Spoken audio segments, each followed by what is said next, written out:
Welcome to Investing with Daren.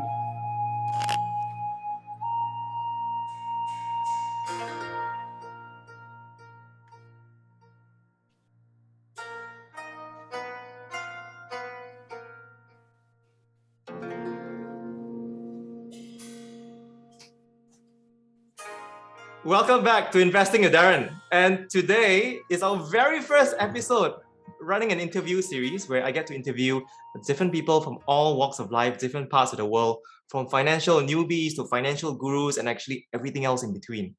The goal of this episode is to learn from different perspectives and hopefully find one that resonates with you. Hopefully some nuggets along the way or laughing with us, hopefully not at us. So let's dive into it. Every investing journey is unique, and I'm happy to welcome my friend Adrian in our very first episode on Interviews with Daren. Adrian, who are you? Who am I? I am a very good person. I pay my taxes. I say hello to my neighbors. I'm very kind and sharing. I used to feed pigeons in the park. I am my full-time job right now. I guess I work in a tech company, and I help others learn and grow. So something like a teacher trainer position. And as for my background, I was born in Japan. I lived here over 25 years. Also lived in Canada for quite some time, and Hong Kong, Korea. I actually used to be a professional dancer, so I was trying to make money off of that right out of college. But yeah, that's pretty much who I am.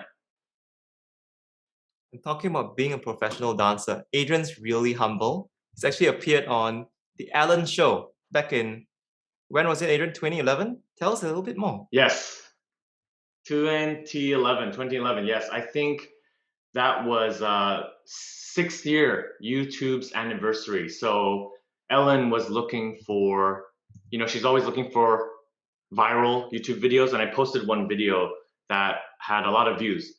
I posted on the first day, 100 views, second day, 8,000 views, third day, even more. Wow. Back then, that was, considered viral, right?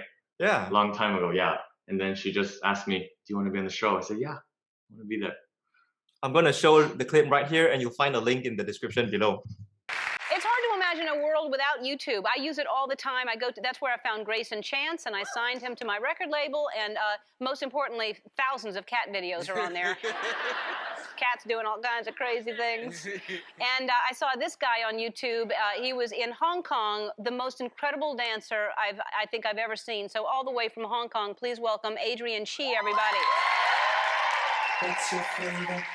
Tell me what's your flavor? What's your flavor? Tell me what's your flavor?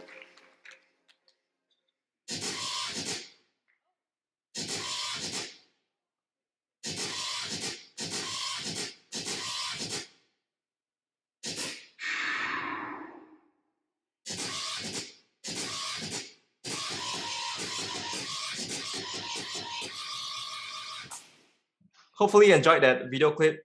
Adrian, how did you learn that magic trick we saw earlier?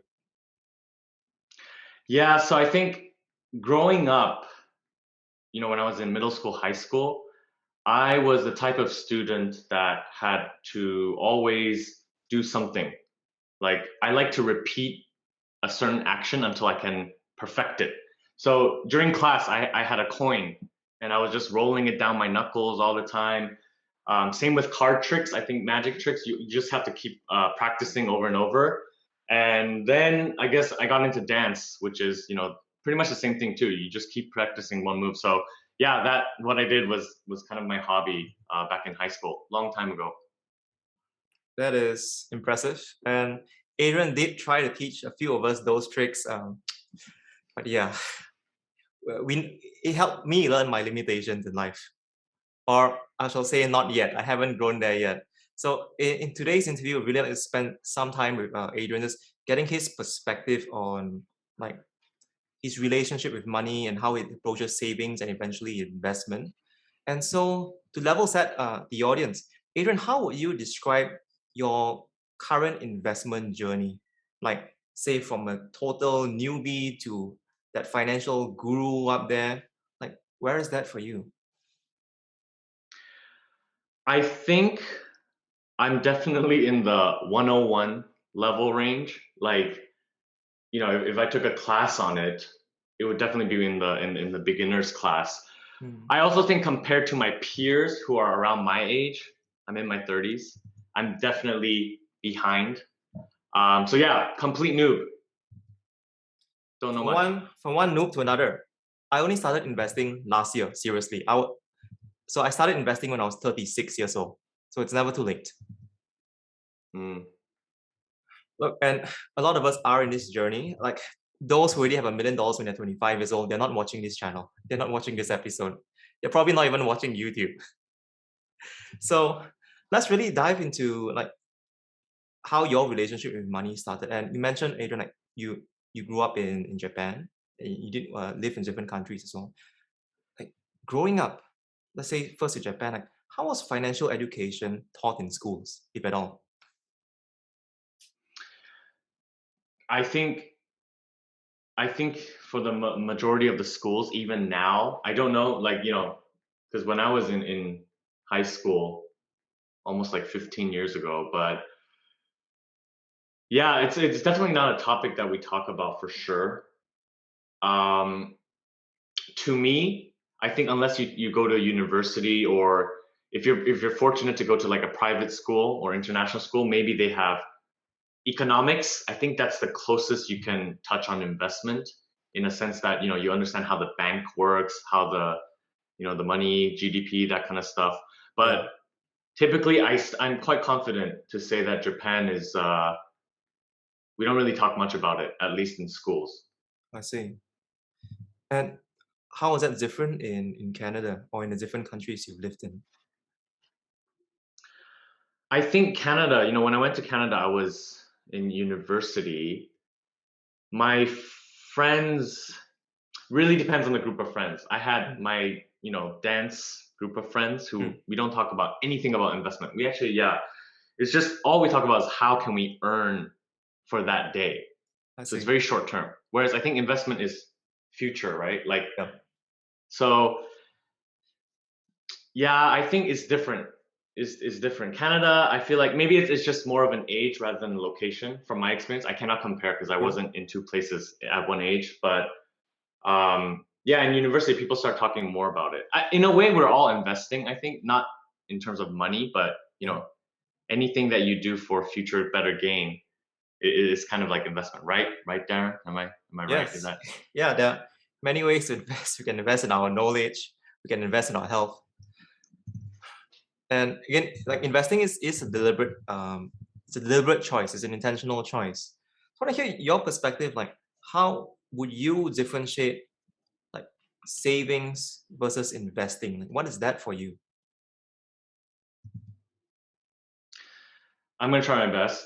What does it mean to me, right? I think savings is, I'm trying to protect it.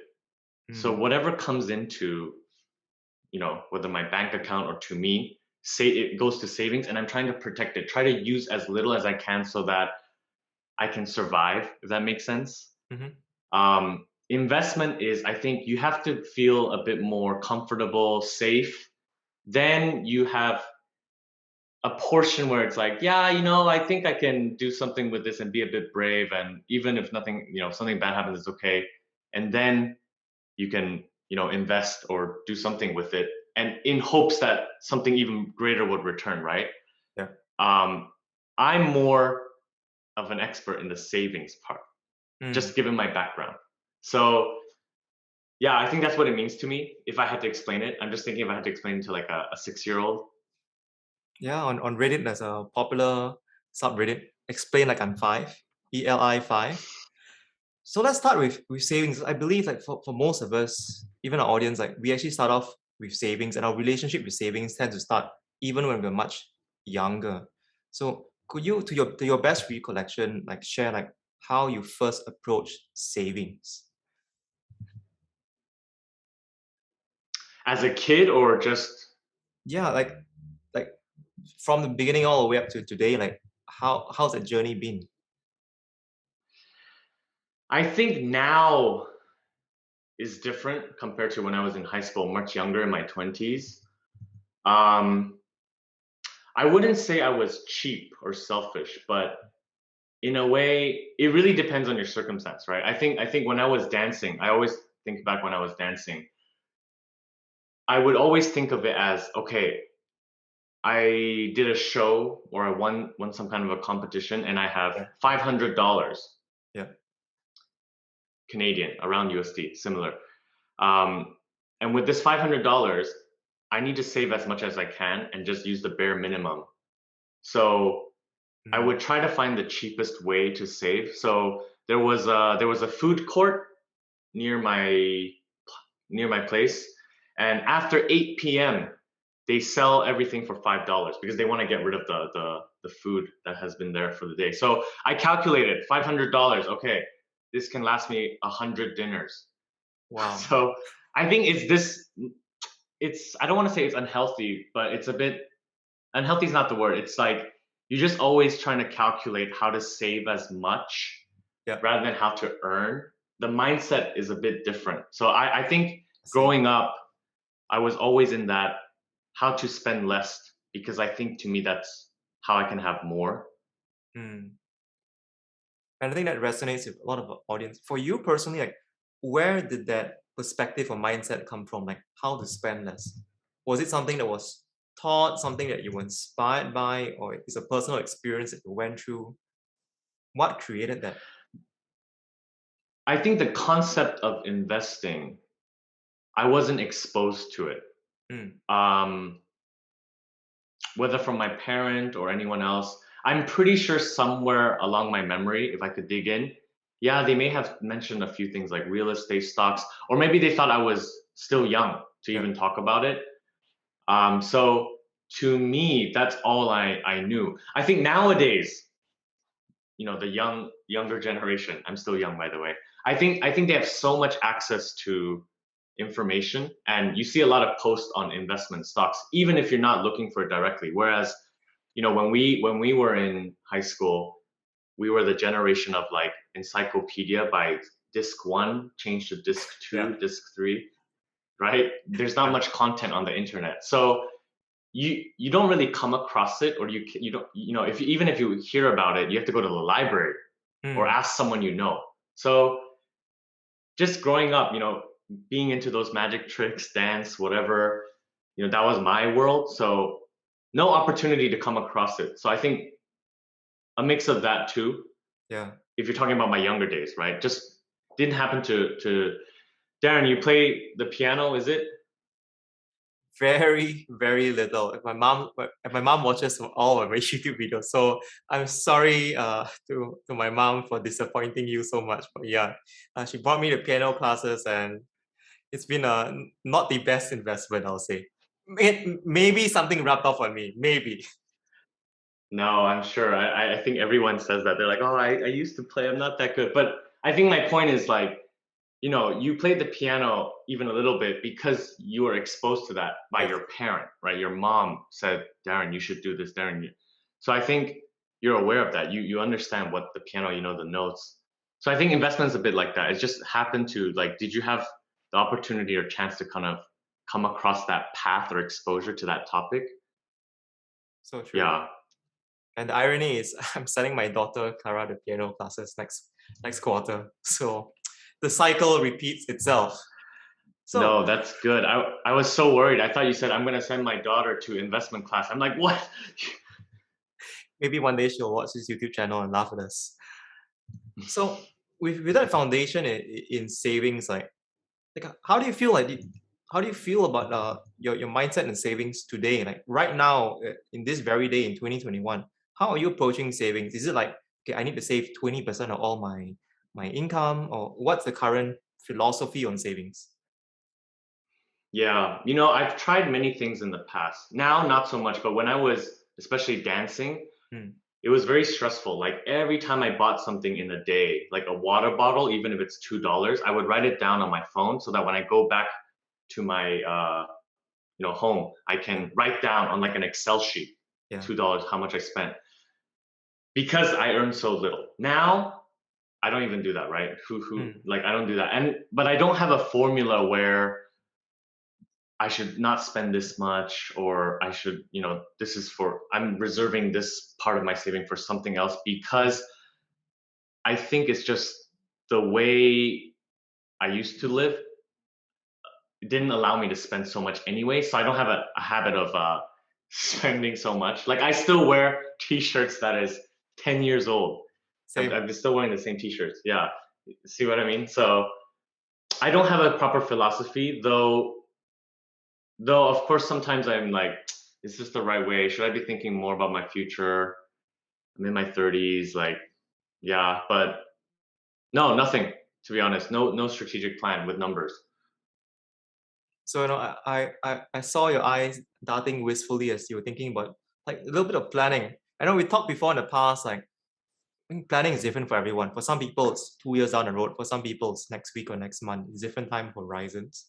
So how has investment or investing slowly came into your life? Like what is your current view of investing now? Good question. I think it was probably when I was a dancer, when I was still dancing. My friends were working at, big companies, Hmm. and when I had a reunion with them, me being the only one who's, not in a corporate job, I couldn't really understand what they're talking about, the trends. They would talk about like work, issues with their workplace, and of course, naturally, we'll branch out into future planning talk. How's everything? It's like a reunion. And then every time when the term stocks come up, Hmm. right? Stocks, investment, real estate, something like that. I think that's probably the first time I start to hear about these things. And that's when they talk about this, I'm silent. I'm just sitting there. What are they talking about? I only know how to edit music and talk about hip hop. And I think I was like mid-20s by then. I Yeah. think that's when I would say the earliest memory I can recall where I felt behind a bit, like, Huh. ooh, okay. Well, I'm first introduced to this new thing called investment, which I never really paid attention, because it's like in my mind, it's always like, oh, this is adult stuff. This is for later. This is when I have a family. So yeah, I think around that time, it's like, ooh, okay, maybe this is something that I should be doing at my age, ideally. I don't know. Um, yeah, I think that's about the time. That is something that I think a lot of us, when we start our investing journey, we share. Like even myself, like for many years, I've heard the same things as well. Maybe I tried to understand a little bit of it, and like in understanding stocks is way easier than understanding cryptocurrency, in my opinion. I don't even know what's going on there fully yet. So, like, at what point did you make a decision to say, okay, let me try to get into investing? You mean to learn more or to do investing? The do part. I guess the learning comes before the do. Yeah. I think it was is it called the fixed deposit? Yes, there are fixed deposits that earns us a slightly higher interest rate on in banks. Yeah. That counts as investment, right? Yeah, Such a new yeah. question. As long as you're getting any form of return on your cash, like technically even keeping your cash in a savings account is some sort of investment because you're still getting like some very low returns. Yeah. Yeah, I think that was the first. I think that one I didn't willingly do. I think it just happened to be Right. like, you notice like, I think the person, bank person, don't even know the word. It's Your not a relationship teller, right? manager or your Yeah, broker. relationship manager, Yeah. customer something. Yeah. They always give me the name card, and I'm like, oh, okay, what does this mean? What's the name of that Yeah, role? I think What's the name of that role in Japanese? If you can share with our audience. I don't even know. Okay. But I have it somewhere in the name card. But I think if I remember, this is like almost 10 years ago. It's like if you have a certain amount of money, then you can and not touch it for a certain period, you can select, then a certain percentage come back, right? So I Right. think that's my first experience Okay, that's a fixed deposit. with investment. Yeah, fixed deposit. For those of you watching this, like share in the comments below what was your first investment, whether it's a fixed deposit or is it something a little bit more exotic. And so, how long ago did that start, Adrian? Almost 10 years ago. Okay, you're definitely way ahead of me, even in starting those small steps. Such a nice guy, Daren. And then, what happened? What happened after that? So, like, you went into fixed deposit. Yeah, you're talking about the actual do, right? If you talk about actual do, what other investment have I done? Casino, if that counts. It's kind of investment. You put more money, the roulette spins. That's gambling. Yeah, actually, yeah. I kind of did, yeah. And then also, unless you buy the casino. Real estate. Casino stocks. Real estate. Not the casino stock. Yeah, real estate. So you bought. Yeah. I think real estate to me is easier to understand. Much easier to understand because you can actually see it. Yes. So for me, the journey of investing in real estate was quite smooth, meaning I could understand it as I read it, and yeah, of course I asked a couple of people to help me out as well, and yeah. And starting that journey, like, what's one advice you'd share the audience in just getting started in understanding real estate investing? What worked for you? I think it's like a mix of not thinking too hard, but also thinking, or like not thinking too hard as in, oh, it's so difficult, I don't understand. Or also sometimes when you read stuff on the internet, they can be really overwhelming. Yeah. Right? They use all these terms and it's made for people who understand it better. So I think real estate to me is a great place to start. It's kind of like before you're learning how to swim, you play in the shallow end of the pool. I'm not saying real estate is shallow, but to me, the concept of understanding, because most of us probably have paid rent if you have lived alone, or you understand when you go to even staying at a hotel, you pay to stay there. Yes. And where does that money go? Because someone is making money off of you staying, right? Like a hotel. So it's kind of easier to understand. So someone owns that, right? Okay, so if you own it and let someone else stay, but then to buy so I think it's kind of, to me, it's like an intro course of investing in a real life setting. So I recommend everyone to start with real estate to understand the concept, I think. And we're all users of real estate. We are living in a hotel or Airbnb or our own homes or a family home. So we're all users of real estate. We've got a direct first-hand experience with it. Whereas with other forms of investments, they can be more theoretical, more conceptual. There is this common perception, Adrian, that investing in real estate, like, oh, you need a lot of money up front. Like, oh, I need to save 100,000 before I can even get into real estate. What have you experienced on this? Yeah, this was a whole new experience. Like, because I would see the price of the real estate, like, when I was looking and I didn't understand. I really needed people to walk me through this, by the way. And I was like, I don't have that much money, because in my mind, I always think I'm 5 years behind of my peers because I had like a 5-year gap of dancing, right? Yep. So I always think, oh, I don't have that much money compared to my peers who, I think it was first like confusion. How can anyone afford this, right?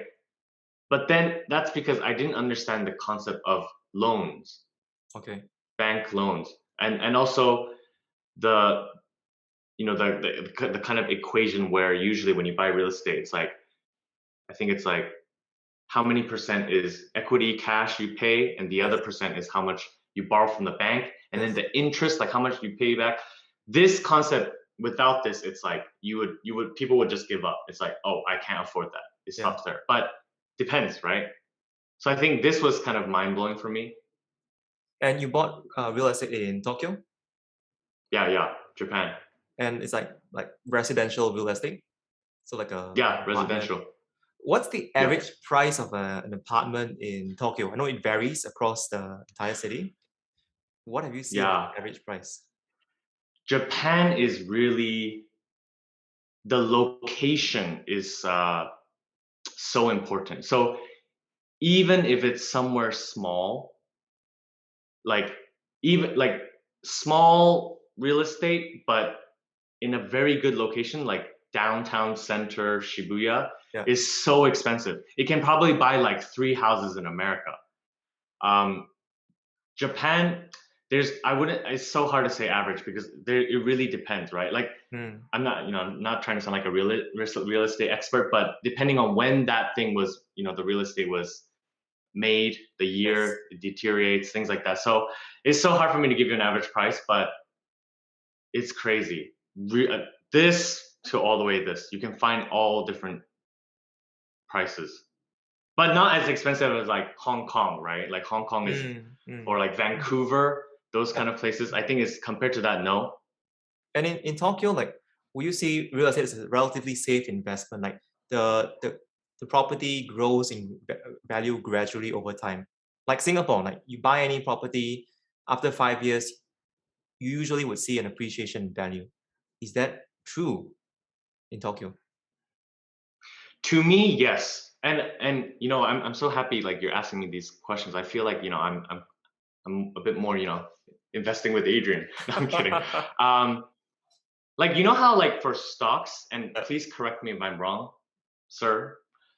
I think stocks and all that, you have to really know, you have to continue to read the news, right? You have to like kind of understand what's going on in the world and what's this company coming up, what are they doing, should I Yes. invest, things like that. Am I correct?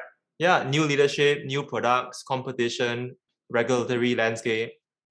Whereas for property, like it's got a postcode. It's not moving it by itself.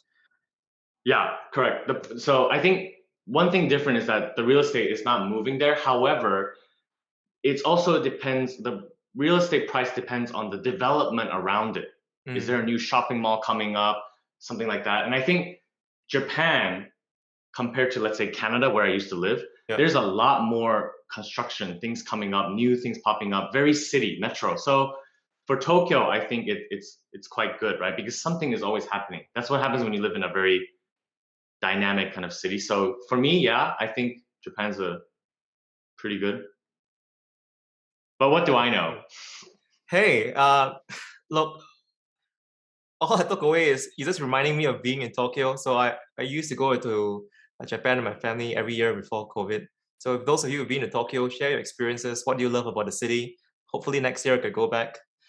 And I also understand right now it is in a lockdown situation again. Olympics are approaching in 2 weeks as of this recording, but 2 to 3 weeks as of this recording.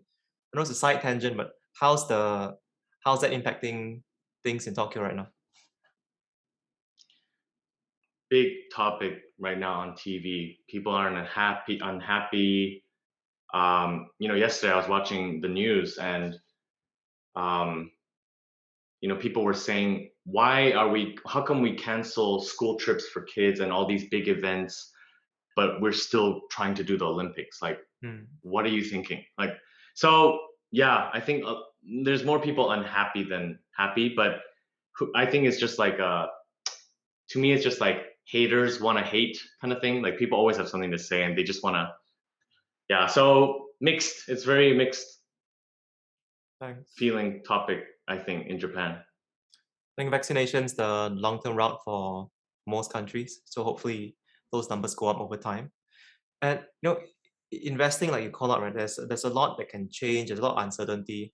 What was one of your biggest fears or challenges when it came to investing? Doing it or just the topic itself? Let's start with the topic because we talked even before this episode, even the topic of investing can be intimidating. Yeah, so let's start about just learning about it and then doing it. To the concept of investing, to be honest, I think I am an expert in investing in other areas when I'm not talking about money and finance. Like you said earlier, I think you said like whether it's health or a skill or something like that. I think those are investment, right? Yes. But on the topic of money, how do I feel? I think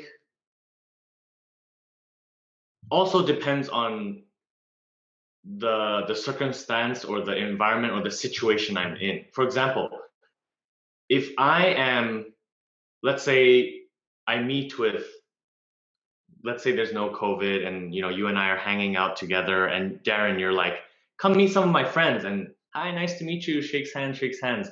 And then let's say 10 of them, we just, natural talk, and maybe someone starts talking about investing related or stocks or something like that, right? Or what's going on in the news. If I don't know them, yeah, I feel a bit like, oh, I don't know what he's talking about. Okay, later I should go back. Oh, he's so smart. Oh, okay, she knows this, she knows that. Oh, I wonder how old she is. I'm behind.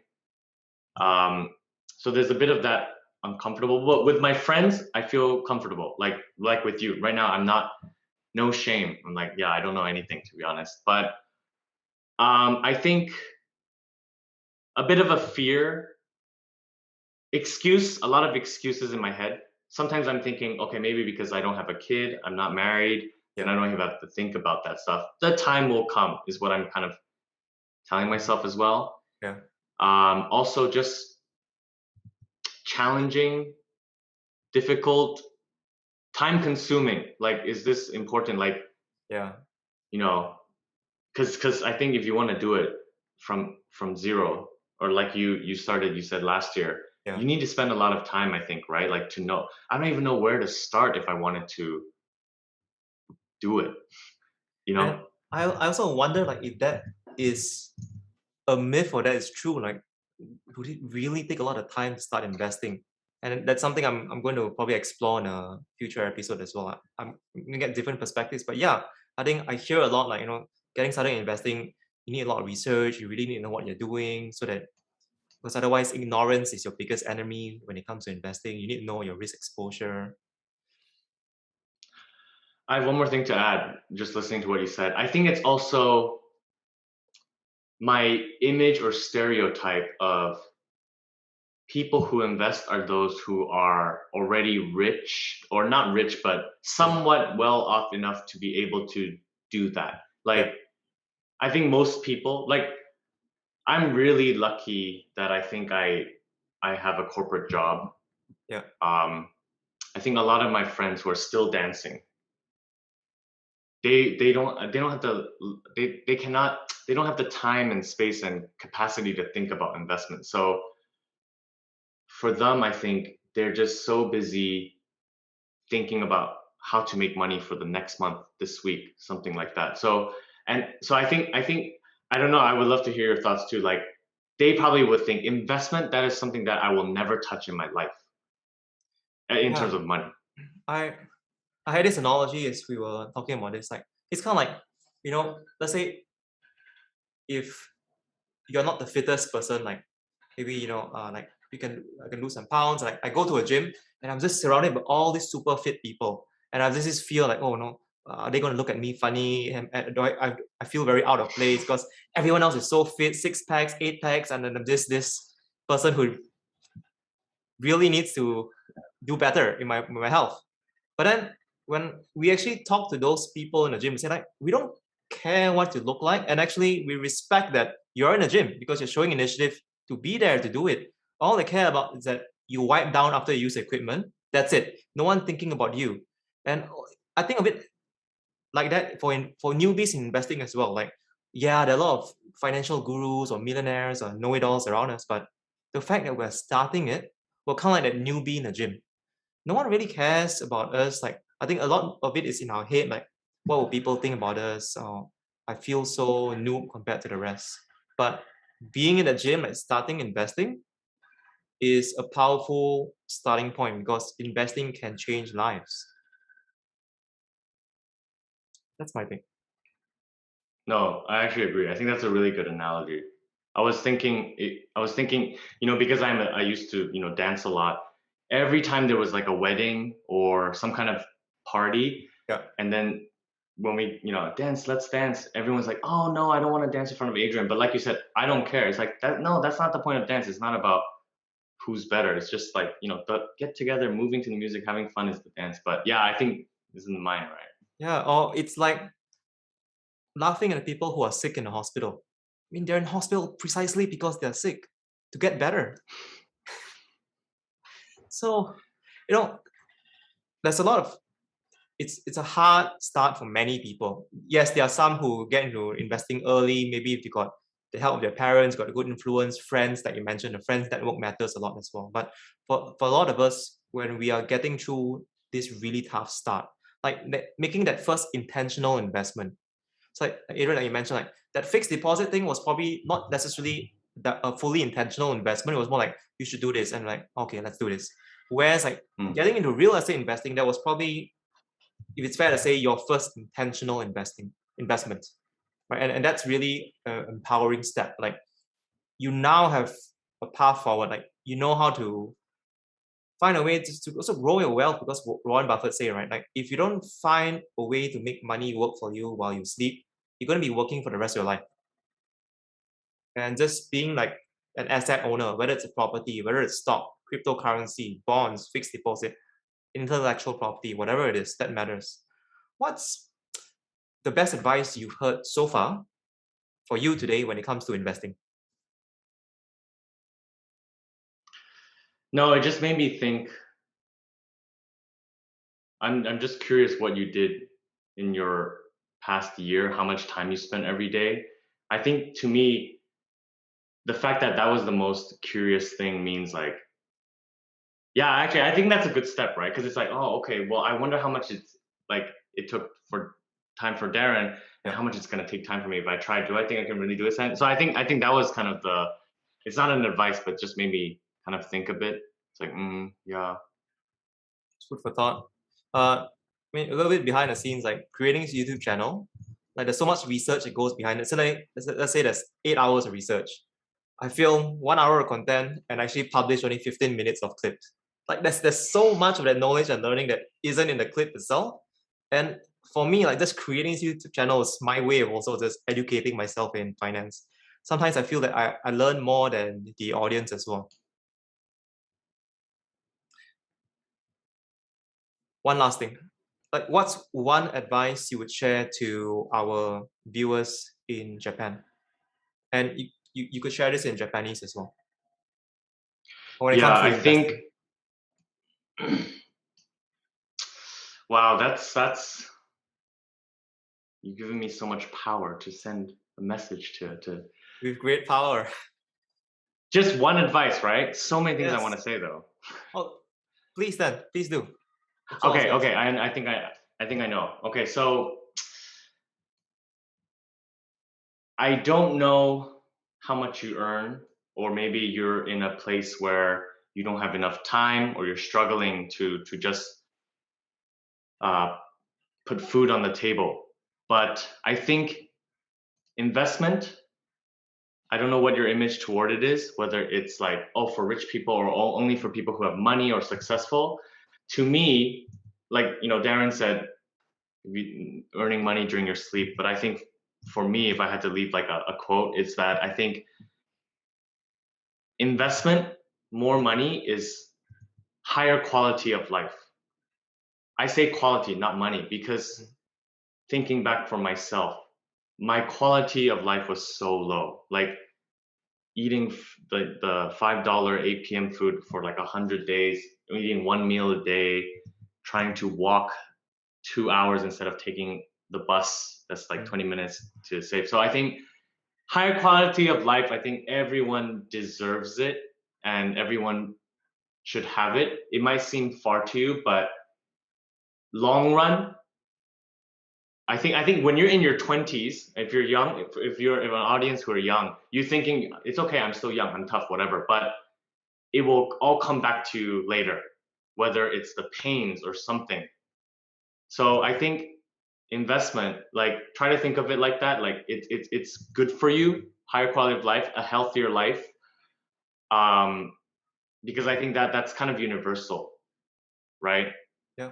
So it should kind of act on it now. It's kind of what I would say. I don't know if it's a good one, but it's my honest feeling. Yes. And for some of us in the later stages of our life, when we have family, when we have kids, it's not just for ourselves, it's for those that we care about as well. And that really hits close to home. Like the biggest change in my life is having my daughter. Like I'm not just doing things for myself anymore, but it's really for someone else. So Adrian, this has been a gift. Thank you for coming on to the channel. Thank you for sharing your perspectives. I've learned a lot. I know our audience well as well. And for everyone else who's been watching so far, share down in the comments below what resonated with you. What do you take away from this? And if you like today's episode, stay tuned for more interviews by subscribing and clicking the like button. And maybe one day Adrian will teach us his magic tricks. Okay, everyone. Bye-bye. See you in the next episode. All right. How do you feel, Adrian? How do you feel? You're the director. I think it's cool. It's cool. Like doing the first thing is always the toughest, right? Like just getting this first interview done. You see all these YouTube videos where they do all these interviews. It's so smooth. It's so pro. Hey, it's okay. Everyone starts somewhere. This outtake is going to be in the video as well. I think I don't know why I was so nervous the first couple minutes, and then it was actually quite fun. I was like thinking back 10 years ago, high school. Yeah, it flowed. I was like, it was fun. It was fun. I don't know if you can just erase the whole thing. I enjoyed it. Okay, I'm gonna stop the recording now. Okay, that's it. No more. See you in the next episode for real.